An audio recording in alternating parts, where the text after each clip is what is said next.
Silakan Syasa, pertanyaan selanjutnya. Terima kasih Mas Agung. Di sebelah saya sudah ada jamaah dengan Bapak siapa? Sodirin. Bapak Sodirin, silakan Ya. pertanyaannya Bapak disampaikan. Assalamualaikum warahmatullahi wabarakatuh. Pak Ustadz dan Ustazah yang saya hormati, serta jemaah Damai Indonesiaku di Masjid Bidah Bekasi. Saya bertanya kepada Pak Ustadz ini, tentu maraknya media sosial akhir-akhir ini banyak yang sebenarnya ngasih tahu atau memberikan sindiran melalui status WhatsApp.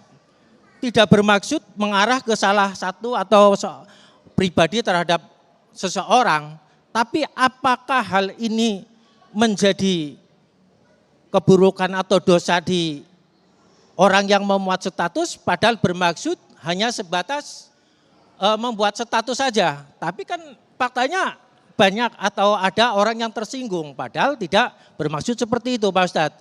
Mohon penjelasan Pak Ustadz bagaimana baiknya menurut Pak Ustadz, karena namanya status ini sebenarnya kan bisa dibilang ambigu gitu. Terima kasih Pak Ustadz. Assalamualaikum warahmatullahi wabarakatuh. Baik, silakan Ustadz Somad mengenai status WhatsApp ya. Ya, ada orang-orang yang menceritakan sesuatu tapi tokohnya fiktif. Situasi, kondisi, bahkan tempatnya dikaburkan. Sehingga orang yang membaca bingung ini buat siapa. Ya, betul Ustadz. Tapi ada yang coba kasih clue, ini yang masalah. Memang dia nggak sebut, tapi clue-nya dikasih. Contoh, bla bla bla bla bla bla bla, beliau presiden ketiga. Nggak disebut namanya, tapi clue-nya presiden ketiga. Paham? Bla bla bla bla bla bla bla, dulu pernah jadi wakil presiden keempat. Nggak disebut namanya, tapi paham. Yang tidak boleh memberikan clue seolah-olah dia sedang bercerita tentang sesuatu yang tidak jelas, tapi clue itu sesungguhnya adalah anak panah yang dia lontarkan. Sehingga tanpa diberitahu orang cuma jawab, oh gue paham, kata temennya. Oh gue pikir status buat siapa. Bla bla bla bla bla bla bla bla. Bininya artis. Artisnya artis ini. Sinetronnya ini. Ibu-ibu nebak semua. Dia cari di mbah Google. Orang clue-nya dikasih tahu. Jadi hati-hati, seolah-olah ingin menceritakan sesuatu untuk memberikan pelajaran lewat sindiran, tapi tanpa sadar kita sedang membuka aib karena clue-nya jelas. Sama kayak inisial.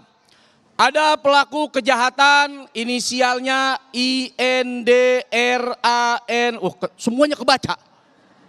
Cuma nyebutnya aja.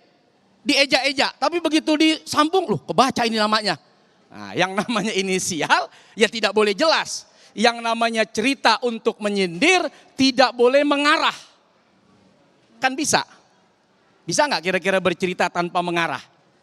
Nah, tapi kalau sudah mengarah maka sudah ada tendensi. Orang bilang tendensius. Memang diarahkan, memang dipanahkan ke sana. Sehingga orang tanpa tafsir langsung nebak. Langsung nebak sudah. Bla bla bla bla bla bla, dia adalah host di Damai Indonesiaku. Tinggal dia cari nih. Ada berapa nih hostnya? Bla bla bla bla bla, anaknya sekian. Bla bla bla. Wow, udah nggak salah itu mah. Itu clue. Bla bla bla bla bla. Ustadznya sering nyender. Bla bla bla bla. Anaknya 3. Kan yang anak 3 bukan cuma lu doang, tapi laki semua. Disebut lagi. Tanpa disadari, clue itu adalah pembuka aib. Nah jadi hati-hati buat kita yang punya teman WhatsApp, yang kita punya teman apalagi lah medsos-medsos itu. Allah tahu saudara sedang ingin menceritakan pelajaran yang diambil oleh siapapun, atau saudara ingin sedang men-spill. Tahu spill? Anak sekarang bilang apa? Spill. Apa spill itu ya? Sasha? Diberitahu Ya, dikit. dikasih tahu tipis-tipis. Gua spill dulu nih tipis-tipis ya. Ya. Nah dari tipisnya tuh, irisan-irisan itu orang udah paham. Orang udah paham, walaupun dia nggak sebut. Tapi orang udah paham dan Allah Maha Tahu. Saudara betul-betul Baik. ingin sedang memberikan pelajaran atas segala apapun yang orang lain ya tidak pernah merasa dihantam atau saudara sedang ingin menghantam orang lain. Baik. Tapi dengan spill tipis yang saudara tahu pasti orang lain akan mengarahkan spill itu kepada objeknya. Baik, terima kasih Ustadz. Jadi sindir menyindir ini agak berbahaya, harus bijaksana ya. Bagaimana Bapak sudah jelas? Iya. Nah pemirsa, kita masih akan ada pertanyaan selanjutnya di segmen berikutnya. Jangan kemana-mana, tetap di Damai Indonesiaku.